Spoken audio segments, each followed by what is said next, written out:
again. My name is Animesh Kapoor and I am the Absurdist. This is my episode 4, I guess. I am also known as Odd Ramble, which is a channel that I have on YouTube, which does well, I guess, for itself. Other than that, I am also known for my Instagram handle, which is kapoor.animesh. I'm particularly proud of that project of mine. Today is it's Sunday. Time has become very strange experientially. I don't know for you all as well or not, but I definitely feel like it's been a few lifetimes since I made an episode. Also because I think a lot of people are not really going out and there's no routine as such. It has become very arbitrary what day of the week it is. If you would have noticed already, or actually before you notice it, let me tell you that I am recording this for the first time. There's no script, there's no practice. Naturally, as the flow is, this is how it's gonna go. I ideally intend on talking about the experiences that I've been going through since October and how they translate to today. So yeah, let's very informally get into it. Last year was a very strange year for you all, for all of us, for the earth as a collective. Last year was when the pandemic started, of course, and last year was also something that we experienced for the first time in human history, is some sort of a forced foundation, being nannied, told to sit inside our houses, which essentially, if you look at it from a very esoteric perspective, which last year was supposed to be the year where you faced your demons, where you are inside a closed place and you are forced to confront your thoughts that you haven't confronted before, your feelings that you haven't confronted before, new revelations about your psyche that you haven't confronted before. All of it you're confronting for the first time. And it's almost like your solitary confinement. Last year your home became your cave. Small moments that you could find for yourself with just your thoughts. Even if you're not sitting in an asana, you were still meditating if you didn't realize it till now. You were reflecting on your own self. And I was reflecting on my own self. We all were. And I find it strange, how I made this video when the crisis started, and I spoke very particularly about riots and things like that, and almost all of them came true. I realize now sometimes that either we unconsciously project some sort of a thought and create that reality, or maybe we simply channel a time in reality when we are unconsciously speaking. Okay, that's another rabbit hole that we'll go down to, but I'll start at the beginning. So last year I was at my prime in every aspect of my being. I was working out, so I was relatively healthy. I had put on a lot of muscle mass as well, so that was also something that I was really happy about. I was meditating really well and going into very deep states of trance, deep states of meditation. I was feeling great, relatively. And everything was going perfectly fine. Monetarily, I was absolutely at my prime last year. And when everything, and I have spoken about this before as well, if you've heard my first episode, when everything goes well, something or the other happens that sort of drags you down. And I thought I had conquered all my demons. I thought I was some sort of a, saint or something. I mean, I thought that I had conquered the things that the peasants, that the lowly mortals keep worrying about.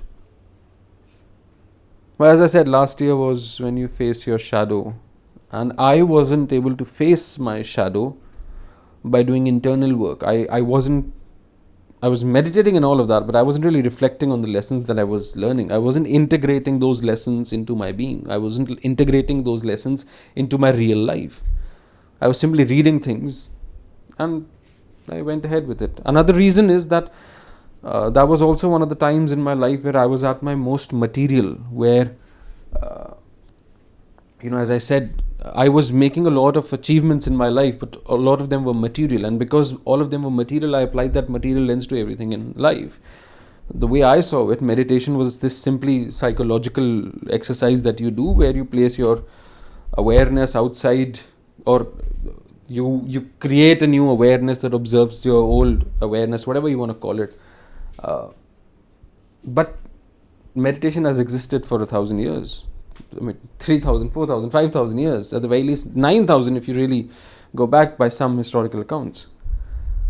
So when did psychology start monopolizing meditation? When did psychology get to decide what meditation is and how it works?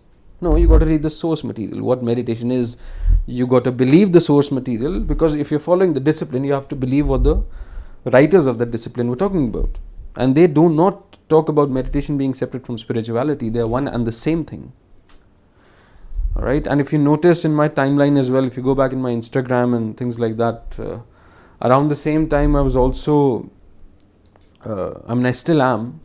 I still think that materially it's a very beautiful subject. But I was really into organic chemistry. And especially the psychedelic compounds and how they might help access chambers in your mind that you otherwise cannot access. That's the problem with the materialist worldview. It doesn't stop. Alright, so now you have a molecule ka diagram. What are you going to do about it? Well, take as many molecules as you want to. You're not going to feel great. You're not going to feel anything really. Right? Because you can't fix something that is, you're not a robot, let's say. You can't just, there's not a code that you could just take from here and put over there and all of a sudden you're free, you feel great. Pill cannot do that. Sometimes I think even herbal supplements can't do that. The only thing that can do that is you. So, that is, again, as I said, also a time in my life where I was really interested, and I still am, of course, as I said, very interested in organic chemistry. But I realized that worldview was not really leading me anywhere. How condensed can you be? You understand? How much more denser can you make it? It's an idea, then the idea comes alive in the form of, some act in front of you. So the idea was, alright, so, what is water? Alright, let us look under a microscope. Alright, so now water we know that is this molecule and that's what water is. Alright, so how much more deeper can we go? Alright, now we can see this, now we can see that. How much more deeper can we go? Alright, now we can see the atoms of it. How much more deeper can we go? Alright, now we are in the quantum realm. How much more deeper can you go? Oh, the Higgs boson particle. How much deeper can you go? What does it fucking matter? What does it matter how much deeper you can go? I mean, of course it matters in the right context, but how much deeper can you go? How much does it matter? Right? If it's not serving you any good, if the next day you're waking up all miserable again and you're like, oh, mera serotonin khatam ho gaya, mera dopamine kahan chala gaya, I'm crying about it. Shut up. I mean, if I could really look at myself from October, I would say you're a boy. So, this is a time in my life where I was like, nah, everything can be fixed by different combinations of different things. And my reason for meditation was also this. My reason was that, alright, so I don't have to, condense compounds and orally take them. I don't have to take, for example, I don't have to take antidepressants, or I don't have to take ayahuasca. That's what meditation offered me. That was the appealing part. Alright, I'm going to get high on my own supply. I'm going to access altered states of mind with meditation alone. I don't want to rely on anything external. I want to rely on the internal. Something I already have. Why the fuck would I want to spend money on it? You understand? The inherent capacity that I have. Why would I want to pay a therapist? Why would I want to outsource the deduction of my identity to some pseudo sitting in a chair, with the spectacles on, telling me, oh, why don't you talk about your feelings? Shut up. I can talk about my feelings to myself if I want to, and I can comfort myself if I want to. I am all. Who was it in your life when you were at your lowest who came and took care of you? I mean, of course, your friend did. Who pulled yourself out of a ditch? Again, a friend did. Alright, if everything that a friend did, then of course your friend is your God and you should worship them. But I did not have that kind of a circle. So who was it? It was me. Who pulled myself up? It was me. When I was crying, who comforted me? It was me. It's always been me. Right? But always this sort of, when you're going through that trouble, when you're going through that pain, that trauma, that suffering, when you're going through all of that, it's very easy to externalize it and say, alright, a pill's gonna solve it, alright, this is gonna solve it, alright, that's gonna solve it. But it's never gonna happen. It has to happen within. The alchemy is within you. Alright, so as I said, this was a time of relative ease in my life, and then all of a sudden my dog dropped dead. Serious. Sometimes I think about it and it seems like a lifetime ago. What a beautiful dog. He came to my house in 2016, and someone just came and tied him outside the house, and we took him in. And I remember the first time he came to my house, and he smelled like Johnson & Johnson baby powder. Like from wherever it was that he came to our house, someone took some care of him. Beautiful dog. I mean, he used to come to my room at night, and I have so many videos of him like that. And just out of the blue, give me his hand, just nudging me that come on, play with me, which is something that I hadn't. Because my other dog was old, and it was a young dog, so that young dog energy, that puppy dog energy, it also fills you with life. He wants to go out for a walk, he wants to take you out for a walk. It's, you want to do stuff as well. So I really loved him, and his death was something that is very tragic because it happened very fast. He was a healthy dog, and then all of a sudden, just one day, he was gone. We couldn't even tell what happened to him. He was just gone. I don't want to go into how he was gone. That's another thing. But he was gone, and he was gone. And, I always fancied myself. I always patted myself on the back, and I always said, no, I'm very brave. I can handle anything in life. Death is one thing that leaves me very unfazed. Theek hai. Death is death. And with Sirius's death, it was very strange because I've seen so many humans die, I've seen so many animals die, and I've generally been unfazed. And this is, another thing. I think Sirius's death was my final jolt that it cannot be, that externally you cannot. Like, there was no other way in which I was understanding this. I wasn't understanding this aspect that you cannot externally change anything. Death has a way of obviously humbling us all. The moment of clarity that it gives sometimes is, it's very profound. So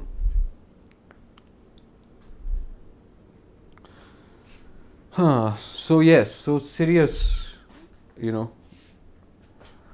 and his death, I found it very strange that I could not cope with it. How can I not cope with it? I've coped with so many deaths before. How can I not cope with it? How is that? How is it possible that I was able to do something before and I can't do it now?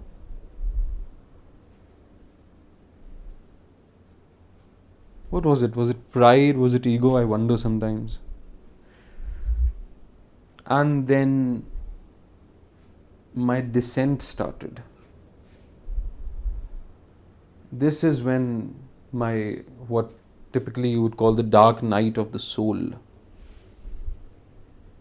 my descent into darkness, the fourth density or the fourth dimension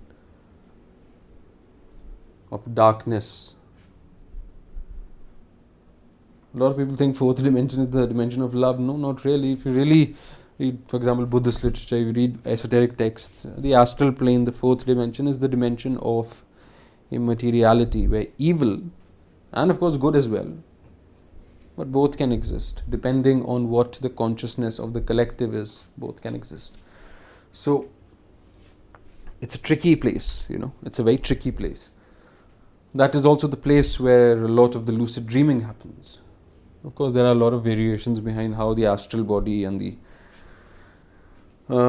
etheric body and how all of them are different, which is another thing that I'll get into. But so I had a very dark time, right? And this is when earlier I would have had a job, I would have had, maybe a place I can go to, maybe I could travel, maybe I could do something. But during the lockdown, this is what I said, people were forced to face their demons. They were forced. I couldn't go anywhere. How do I kill that pain? How do I kill that pain that I feel and I can't distract myself from it? I mean, I can watch movie after movie on Netflix. That doesn't go away. That pain doesn't go away. Or that numbness doesn't go away, whatever you want to call it. The state is almost as good as being dead. Maybe worse than being dead. I think death would be pretty satisfactory at that point. Which is what I thought about often. I thought about death very often during this time. My own. And the world, I saw nothing but disgust, and I became very material. And this was also a time of great vice in my life. This was the time I decided that things like pornography, for example, was something to be absolutely avoided. There was also a time when I realized alcohol was another thing that I should absolutely avoid. And I still have a beer or two every now and then, yeah. But the way I saw the world started changing around this time. Now, when I go back, of course, and I look at my earlier works, I was going through some sort of a transition since last year began. I mean, I was going through it my entire life if I really start connecting all the dots, but this year it was strong. And I didn't feel the full effects of it till October. Alright? And this, as I was saying, so my dark time, my food, I realized what I was putting in my body wasn't good.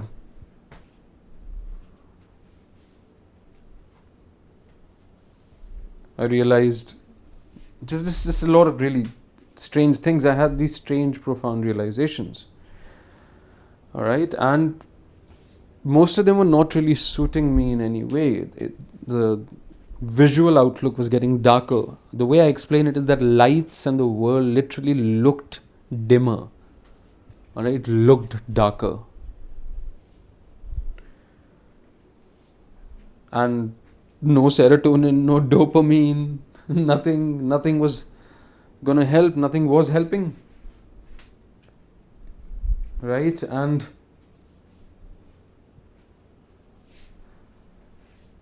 among the many dark days, I reached one day that was particularly exceptionally dark. And I thought of doing something exceptionally dark.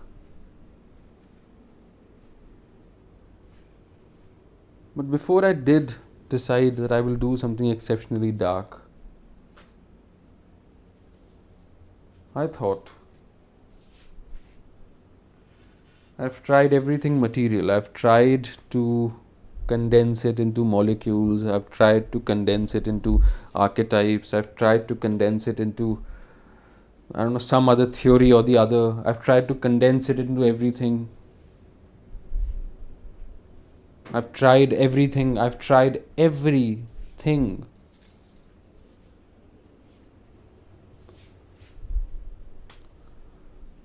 So I went out of my house and I went to this park near my house and I knelt on the ground and I looked above in the sky. I raised my hands and I closed my eyes in a very traditional manner. I said, I can't do it anymore.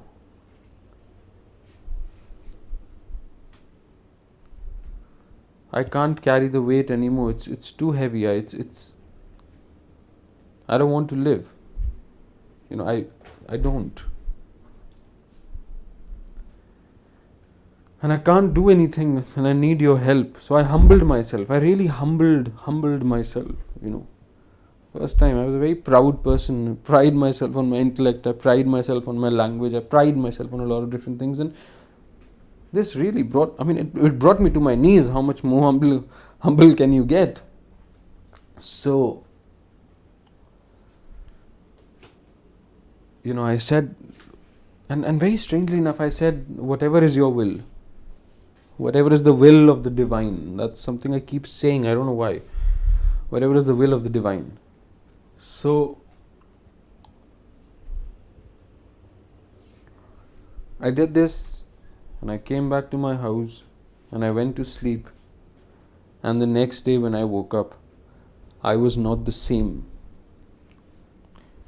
The next day when I woke up, the colors looked brighter. Literally looked brighter. This is not a metaphoric saying. To me, visually, not just perceptually in my mind's eye. I'm talking about literally visually.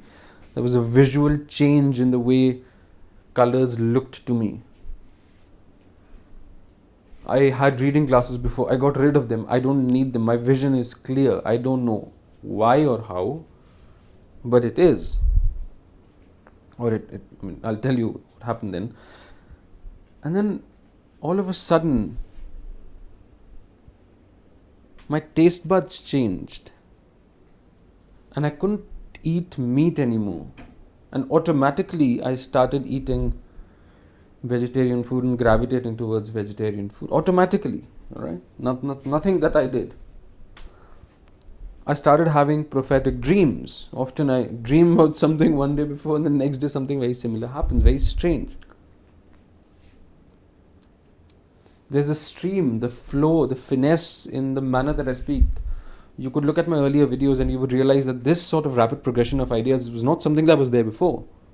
There's this continuous stream of flow, you understand? It's almost like every block, there's no and then There's one continuous flow of thought, of rapid progression. Is this some sort of a neurological hack that I've made in my brain, where the processing of language from the way it's I don't know how to explain it, but how does one speak? Do we imagine the words before they roll out of the tongue? No, right? You just speak and words just roll out of your mouth. And the way in which they roll out of my mouth now is there's much more ease, I would say. So there's some sort of blockage that I might have cleared out. Again, these words are so funny because now if you talk about blockage, we can go deeper into it and then we can start talking about the chakras and this and that, which is all very funny. No, authentic, true, by the way. So, what is this state of mind that I've hacked into, accessed, that other people with their aggressive ideas of consciousness cannot seem to hack into? Why can't you hack into this similar state of mind with a pill? Why can't you become fluent in a language with a pill?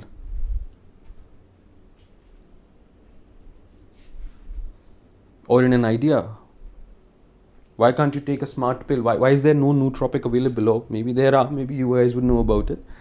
And someone could contest this claim and challenge me on this, that they have a better idea of how to converse, how to put their thoughts into words. I just find whatever the state of mind this is, this flow state of mind, I find it beautiful. It puts my center of awareness a little higher than my body, wherein I simply observe and words just roll out. It's a flow. There is no processing that needs to be done for that. Almost like a channel, almost like consciousness is some sort of a field, an electrical field, or a field of color, whatever you want to call it, whatever idea you want to place on that. And the human brain is simply a receptor of that field. And once you clear out the blockages from your body, once you clear out the blockages from your emotional body, your spiritual body, your physical body, you become a conscious and clearer channel of whatever the infinite is supposed to be. I think that's what's happening. Anyway, so this state that I'm talking about and this upgrade that I keep talking also expresses itself as creativity, as profound creativity. I mean, other than the fact that it changed my vision and it made my taste buds better, and I shed off so much excess weight. I didn't even know I had so much excess weight that I shed off. But my weight is, for a lot of people who get worried, it's very stable.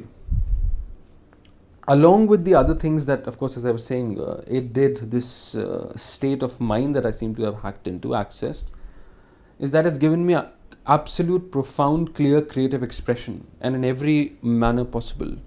From the way I play music now, to the way I sing now, to the art that I make now, it all seems very effortless, something that formally I have not learnt, yet I somehow seem to manage fairly good for someone who's very untrained. With respect to singing, I find very fascinating because this state of mind has helped me, how do I put it, make it simpler? It has helped me sustain, let's say, notes for an extended periods of time. It's significantly easier for me. For example,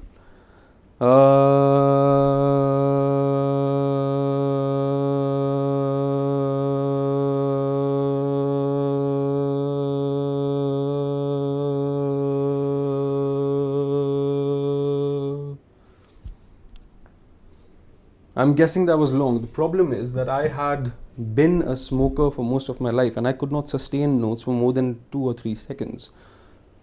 And of course I could go really, really long as well. This was just while I was speaking. So this state of mind has given me an upgrade in all creative expressions of my existence.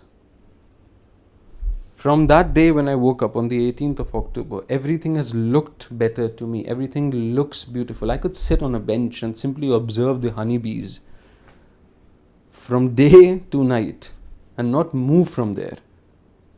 The moment, as some people would call it. Present. Just being present. And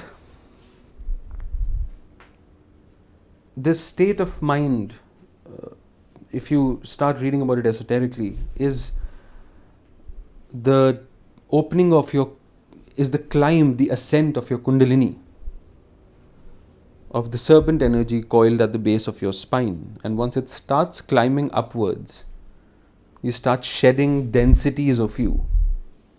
Alright, so once it pierces through the first 3 channels, which most people are generally operating on, which is sex, food and money. So once it breaks through the first 3 channels and it starts moving upwards, it starts to open new areas of conscious expression for the human condition. That's where stomach is, obviously. That's once it moves there, once you start shedding off the old densities and once it starts moving there, the rebirth that sort of happens is very reflected in automatic digestive changes, which explains why I became a vegetarian automatically. Not something I desired for, automatically. And then it moves upwards and it comes to your heart, and then you feel this, you tap into this field that you would call the field of love, let's say, where you feel compassion for everything, where you feel at one with everything. Everything is essentially you, and you are everything, and you are simply a singular projection of the infinite force of reality that always existed and always will exist. And hence, by definition, you are also eternal. You have always been and you will always be. You are eternal. Then the energy moves to the throat, and the Vishuddha, which by tantric texts is known as the place where all the occult powers are situated.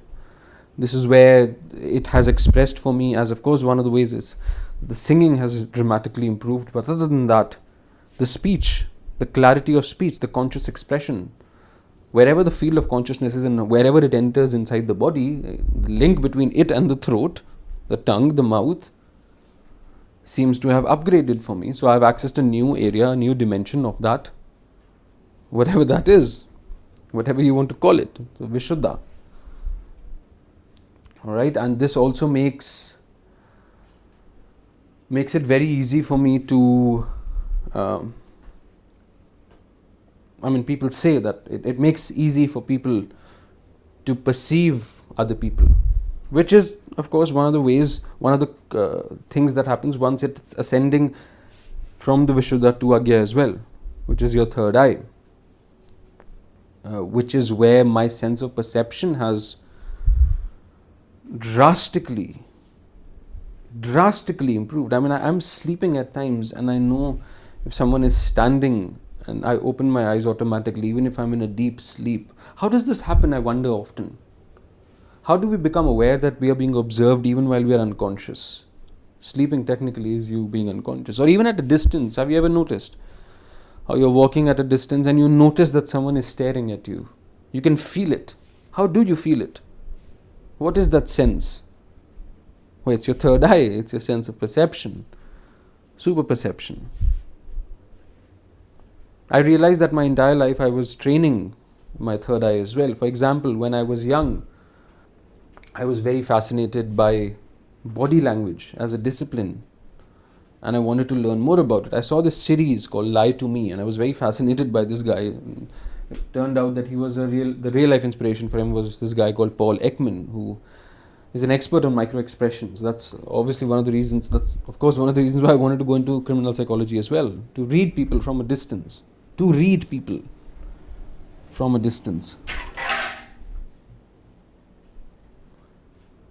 Very important. To observe people. And I think the way this happens, or the way it's predestined to happen for you to become an intuitive or a perceptual person, is for you to go through trauma. Now, it could be familial if you want to, or being bullied by people around. You start reading their language, you start reading what leads them to behave in a certain fashion that is threatening for you. I hope you can understand. I've tried my best to really. So you begin to perceive beforehand subtle expressions of the human body that will lead to you being threatened. Alright, that is what a perception is, that is what building an intuition is inherently. That's where you're drawing from. Through trauma is that sixth sense born, through pain. Alright, my entire life I worked in varying degrees around the similar field. For example, I worked as a language coach for most of my life, and my dominant job was to check from a person's spoken, their words, their vibrational frequency, their words, their oral expression, to check from that if the person is capable of conveying authentic human emotions or not. If the person sounds genuinely empathetic, if the person genuinely sounds convincing. How do we realize that? What sounds convincing? Is there of course there is, but rhetorically, is there a language that a psyche understands of tone, pitch, intonation that makes it easier for us to understand, perceive in our mind what the other person is saying? Fascinating, isn't it? Music is another thing that I find particularly fascinating. How so many of us would consider some artist or someone responsible for saving us. Don't you see it on YouTube comments when people write, music saved me? Is it really the music that saved the person? Is it that sound frequency that perhaps ended up saving that person from not hurting themselves or someone else? Or is it the message, the lyrics in the music that made the person who was listening feel like they were understood?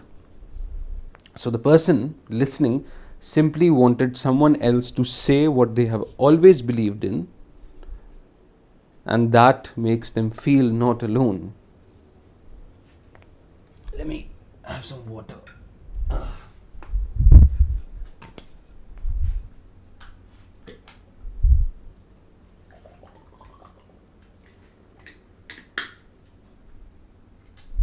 So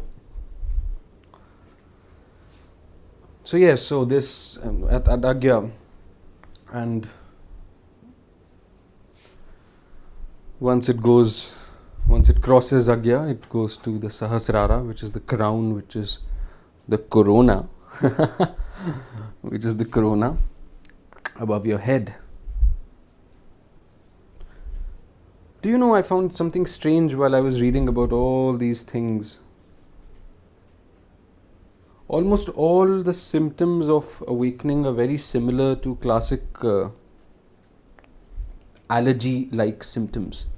I mean, flu-like is too specific, more allergy-like, because because they say that it's the serpent energy, so it's reflected through very serpentine-like behavior. For example, the shedding of the skin, and like a snake constantly shedding their own old selves and building upon a new identity. Along the many things, I mean, of course, everything is infinitely quantifiable through different tongues. These are all tongues. English is a tongue, it's a language. Science is a language. These are all languages trying to explain something. Right? So anyway, when this happened, when this awakening happened, initially I thought, because we are so conditioned to believe this. Imagine what I believed. Initially I thought how good I feel is so strange, because I've never felt this good. I have energy to do something the entire day, my entire visage, my entire body. I mean, I could center awareness in any part of my body and experience reality in a very significantly different way. That's the only way I can explain it to you. But I'm able to do things now that I could never do and should not be possible in any logical way. Unless you say that I have absorbed so much information over the years and somehow assimilated it into my entire form, useful information. Whenever I need it, I can recall it. Almost like I've swallowed the limitless wala pill, except it's permanent. I hope so. So imagine this. When I started feeling great in October, I thought that there is something wrong with my brain. Maybe a tumor or something. That's how, can you imagine how bad you can feel about yourself, that when you start feeling good, when you start feeling great, you say, नहीं ऐसा नहीं हो सकता, doctor मेरे को बताएगा कि सही है कि नहीं. The doctor has to tell me if I feel good or not. I feel good, I know, but the doctor has to tell me there's nothing wrong with me about feeling good. How strange of a thing that is. कि CT scan करवा लेता हूँ, कुछ दिमाग में तो नहीं है. I really pitied the condition that I was in. Really. And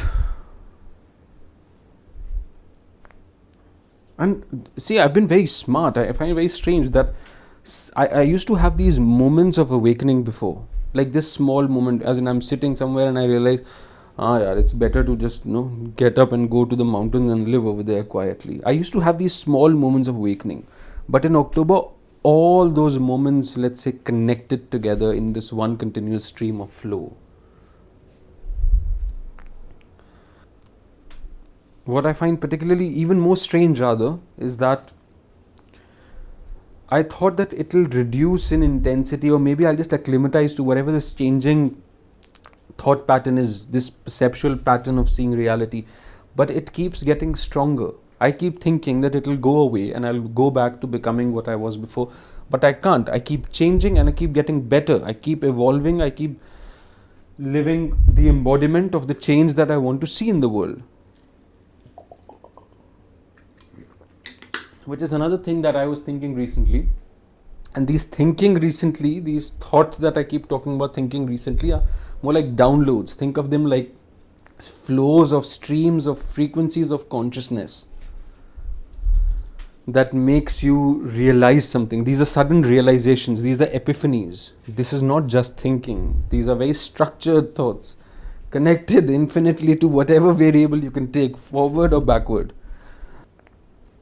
So what I realize is that this state of experience that everyone keeps talking about, this heightened state of awareness, this state of awakening, is a glitch in the overall matrix of reality. So we are all connected through this conscious field, this field of consciousness. We are all connected. You, me, everyone listening to this, everyone is connected. All right? And this conscious stream condenses into individual realities like you, like me, and manifests on earth to remember its true source, which is the all, the one. You can call it whatever you want to call it, God, whatever. You're all, I am, everyone is an essence of that divine being reflected here, of that divine field of consciousness. So when I change, when I wake up, I am creating a glitch in that fabric of reality, that fabric of space, time, whatever the consciousness, however physically you would compute and explain it, yeah. Alright, I create a glitch in that matrix. You can also call it a butterfly effect. I create a glitch over here, and somewhere someone connected to the same stream of consciousness, vibrating on the same frequency as I am, will also wake up as a butterfly effect because of me waking up. Think of it this way. Why do you think that a person who is living in America, or a person who's living in Russia, or a person who's living in Australia, and a person who's living in India, who don't have the genetic variables to construct similar identities, let's say, who don't have the same educational background, who don't have the same economic background, who don't have the same cultural background, who don't have the same religious background, you have nothing similar. You're not even biological. There's nothing similar about you. All right, you're living on different continents in the world, and yet somehow you would find them to be more relatable than your immediate blood family. You would find that their views align exactly with what you have always believed in. What logic explains this?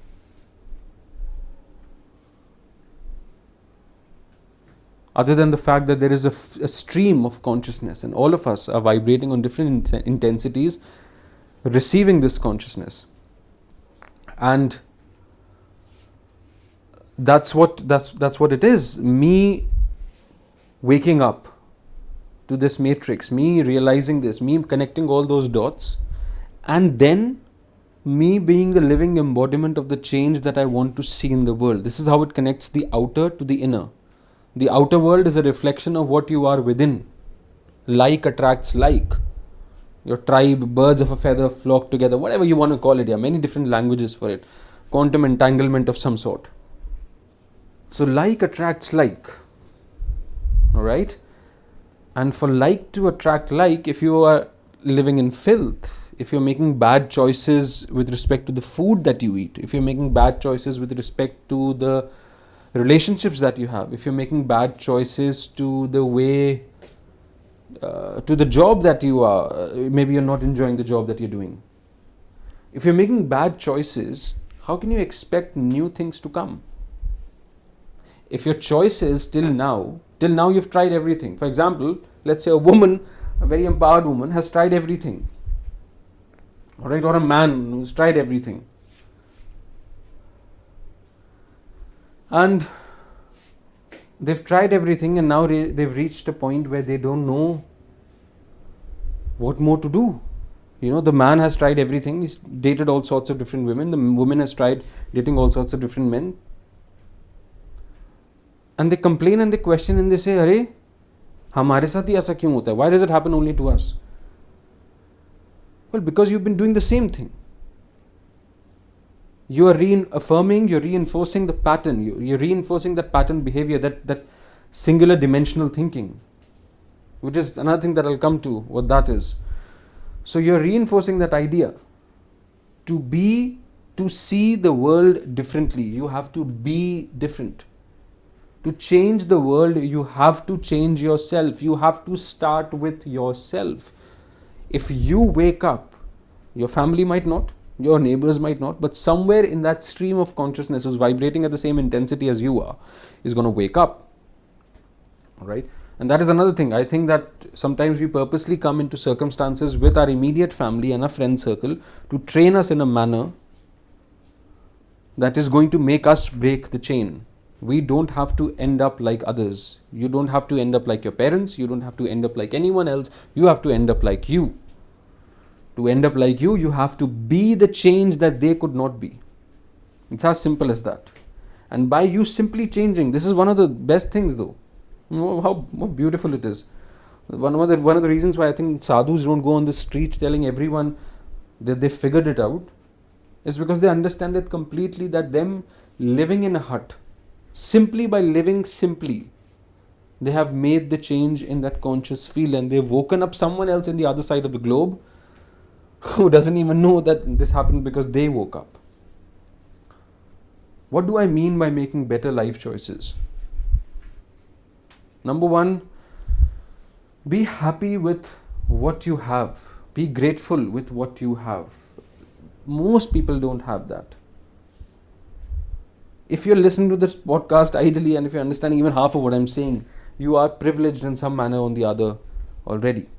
Alright, so just be grateful with what you have. Do not put the blame of your underachievements on someone else. The world is not there to reaffirm what you believe about yourself. The world is there to challenge you. And you are not going to do anything by trying to change the world. You have to change yourself. You are the change, my friend. You are the one. You are Neo in the Matrix. Alright? You cannot dictate language about what others can say and what others cannot say. It is not going to help you. You're not changing anyone externally. You're not. No one's going to listen to you. People are going to hate you. Don't go up to people and tell them that they're wrong, that they're sheep. Don't tell people that they're wrong if they don't respect your pronouns. Be a living embodiment of the change. And this pronoun thing is another thing that I think I should address right here. Whoever wants to take offense to it can perhaps very happily take offense to it. But I think that every cosmic cycle goes through an ascension and a descension, and we are going through some sort of a descension right now where the spirit is divorced from the physical. We don't see the spiritual world. We only talk in physical relative terms, and that is why the expression of gender has become external. It has become about dressing up in all sorts of strange ways, coloring your hair in all sorts of strange ways. That is not what gender expression is about. Gender expression, like all expression, is internal. You feel love internally. You don't feel love externally. Alright, gender expression is internal. You can be a sensitive man. You can be an overtly animate man like me as well, and you could be a woman who is very hardworking and physically dexterous as well. You can break that pattern, but you don't have to advertise it outside. You cutting your hair short, or you coloring your hair extravagantly and then saying, look at me, look at me, look at me, that is not a change. That doesn't do anything. Right? Change is always external. Change is always internal. The external is the illusion. That's what they keep saying, right? Maya. The illusion. Everything outside is the illusion. Once you start changing yourself inside, you start mirroring whatever it is you are inside. Outside experiences, similar experiences follow you. If you make better life choices, good life choices will be presented to you that could not be presented before because you were in the loop. Now, one of the things that I definitely think that everyone should be, I think I was on the second one and I got derailed, but another thing that people should do is be really conscious about what they're putting in their body, which literally means everything. And I mean everything, from the water to the food to the air. You should know what comes from, how it works for you. You cannot externalize your sense of thinking. You cannot externalize your thought. You cannot externalize your belief. You already know what is good and what is bad for you. All you have to do is do the research and find the language that computes with what you always believed in, what you have always known. Everyone always known that most of our problems can be sorted out by natural living conditions. Eat clean. Try and not be cruel to life. That said, I don't support factory farming, I don't support commercial animal agriculture, but I'm not a vegan myself. I think that we should live in a symbiotic relationship with animals and with plants. And if I had land, I would definitely have a cow, because I like ghee, I like milk as well. Even though sometimes I think I might be lactose intolerant, but that doesn't really stop me from self-sabotage. But I also think traditional hunting communities, where they kill one animal and they consume the entire animal with respect, and that one animal is the only animal that is killed, is substantially better than the other way around. One, if possible, should not eat meat, I think. I personally don't. Alright, because it just doesn't resonate with me. But I don't think that people have any right, that humans have a right to not do the dirty work and have things presented to them through someone else. If someone wants to eat meat, I think that they should at least once be present at the moment of death to understand exactly what they're partaking in. I know this sounds radical, but as I said, if presented in very dire circumstances, and if we're living with a community that only eats meat day in, day out, that sometimes I might be objected to comply. But I'm conscious, then I would be conscious, of that. Taste would not be my motivating factor. Okay, so people should make better life choices with respect to what they put in their body. Meat, not meat, whatever they put in their body, just be cognizant of what you're using.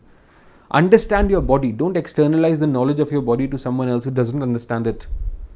Especially in this day and age, when you have the collective knowledge of the human consciousness in the fingerprint, in your hands, accessed by your fingerprint. You could check every information that is presented to you, double check, triple check, 4 times, 20 times.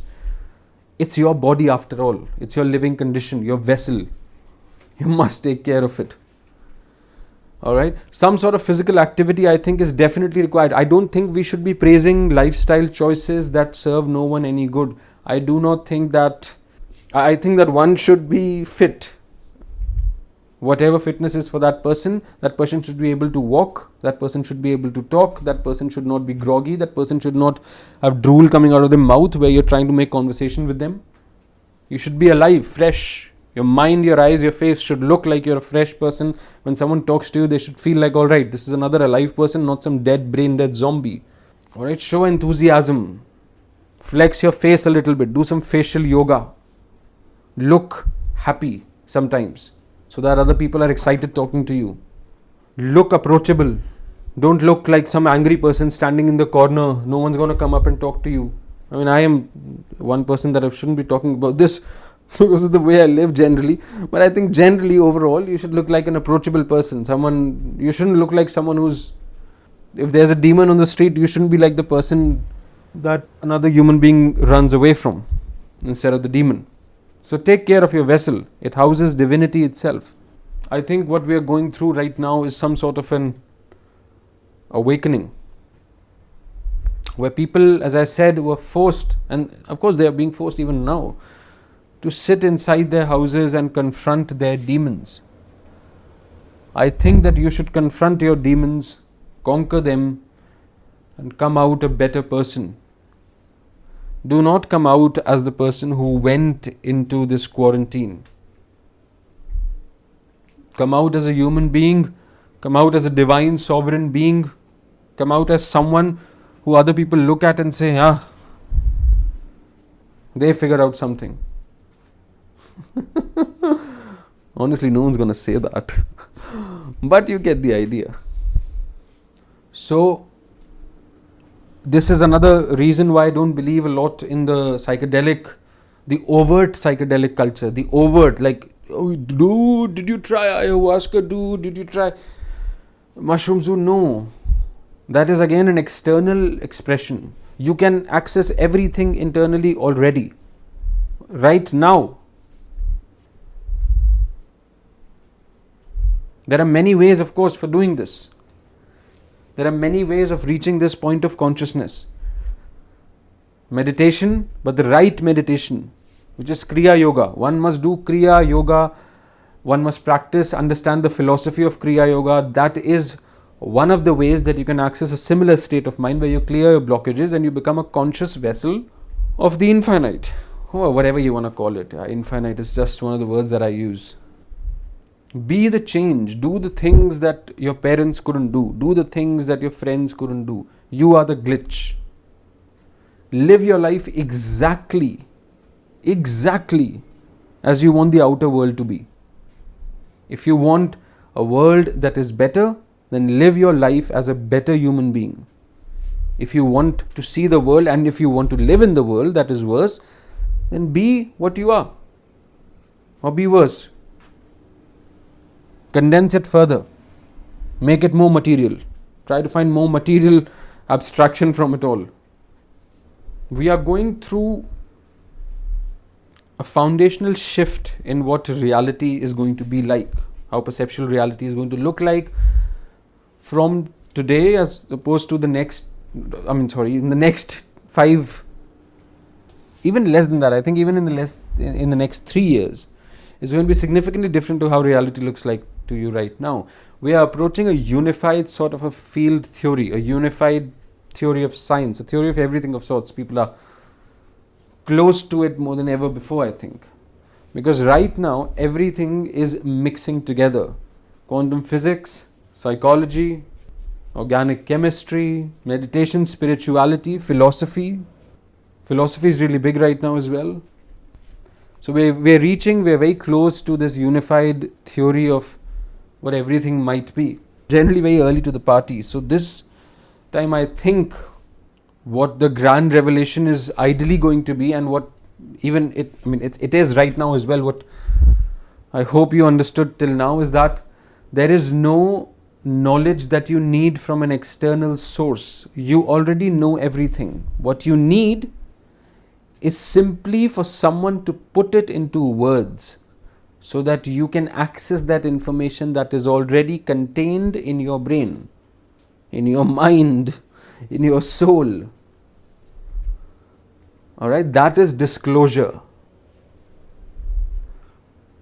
When that singer who sang that song when you were a teenager and you were feeling very low and angsty, and that singer who sang a song and you heard the lyrics and you felt very understood, because that singer is a reflection of you.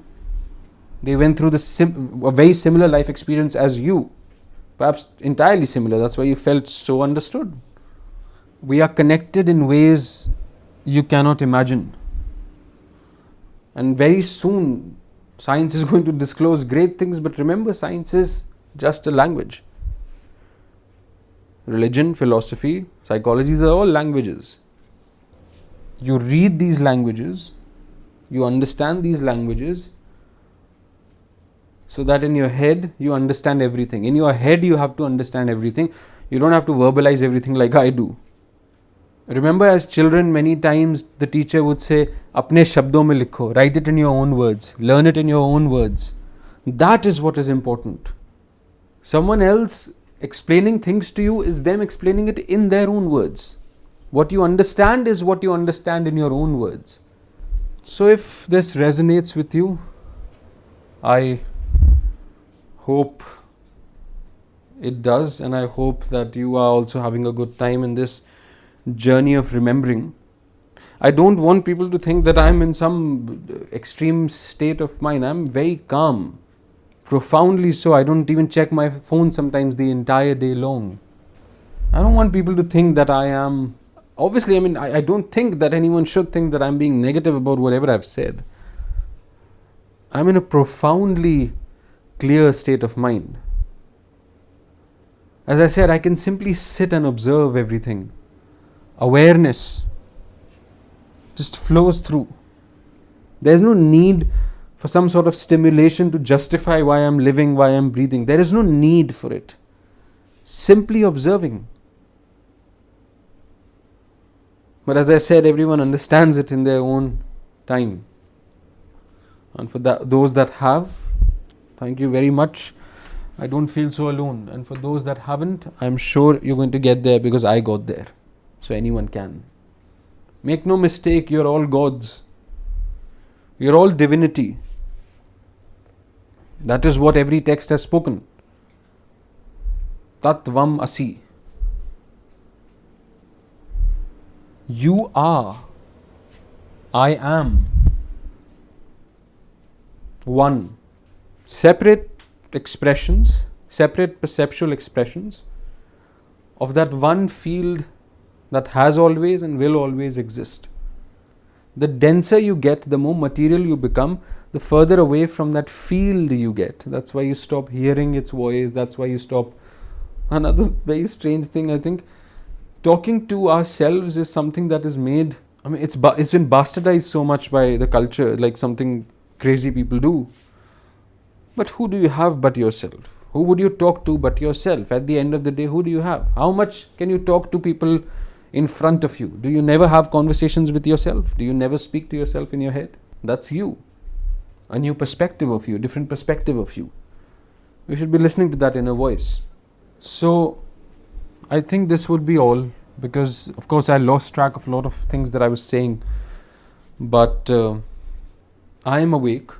And if you're awake, if you are in the process of waking up, then, as I said, make better life choices. Simply by living, simply by existing in those better life choices, in that frequency, you are creating a better world. You don't have to do anything except change yourself. That is all that you have to do to change the world.